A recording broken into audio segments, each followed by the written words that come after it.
Welcome to Pipster. Let's jump right in. You hear these names on the news all the time, right? But what in the world is a stock market index? Well, in the next few minutes, we're going to pull back the curtain on all those numbers and show you exactly what they mean. Look, if you've ever heard a news anchor say something like, the Dow is down 200 points, and you just kind of nod your head like you know what's up, trust me, you're not alone. We've all been there, but we're about to fix that right now. You know, the easiest way to think about an index is just as a scoreboard for the stock market. Seriously, that's it. It's one number that tells you at a glance who's winning the game. Are things generally going up or are they going down? So if it's a scoreboard, what exactly is it counting? What is an index, really? Okay, don't let the fancy word fool you. At its heart, an index is incredibly simple. It's just a tool that takes a big group of stocks, bundles them together, and spits out a mathematical average to see how they're all doing as a team. It's just an average. Let's try a little thought experiment to make this crystal clear. Imagine you get 10 of your friends in a room. You weigh all of them, add up the total, and then divide by 10. Boom, that number you get, their average weight, is your very own friend's weight index. A stock index works the exact same way, just with giant companies instead of your mates, okay? Now that you get the what, let's meet the who. These are the three big players, the indexes you're going to hear about, day in and day out, especially in the US. So let's break this down. First up, you've got the Dow Jones. It's like an exclusive club with only 30 huge well-known companies. Then there's the S&P 500.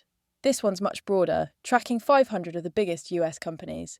It's often seen as the best snapshot of the entire market. And finally, the Nasdaq. This one's a beast with about 3,000 companies, and it's super heavy on tech. Now pay attention here because this is the secret sauce. See that last column, how it's weighted? This is a huge deal. The Dow is price weighted, so a stock with a high price tag has more say. But the S&P and the Nasdaq are market cap weighted. For them, it's not about the share price, it's about the company's total value. So why should you care about this weighting stuff? Well, in an index like the S&P 500, a few monster companies can have a massive impact. Because they're so huge, their ups and downs can literally drag the whole index along with them. It's why you hear so much about big tech companies.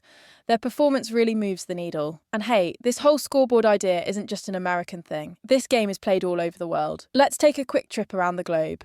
Every major country has its own famous index, like Japan's Nikkei or Germany's DAX. But what's really cool is that indexes can track pretty much anything. There are indexes for gold, for oil.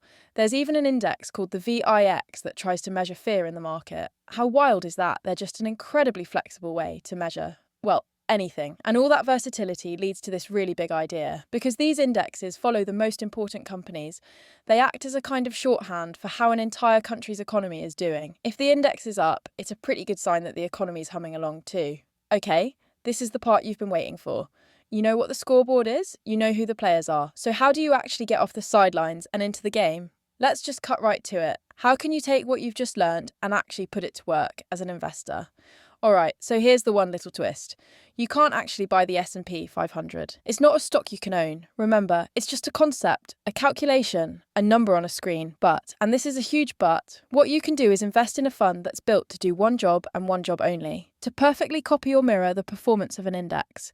These things are called index funds or ETFs. It's pretty straightforward.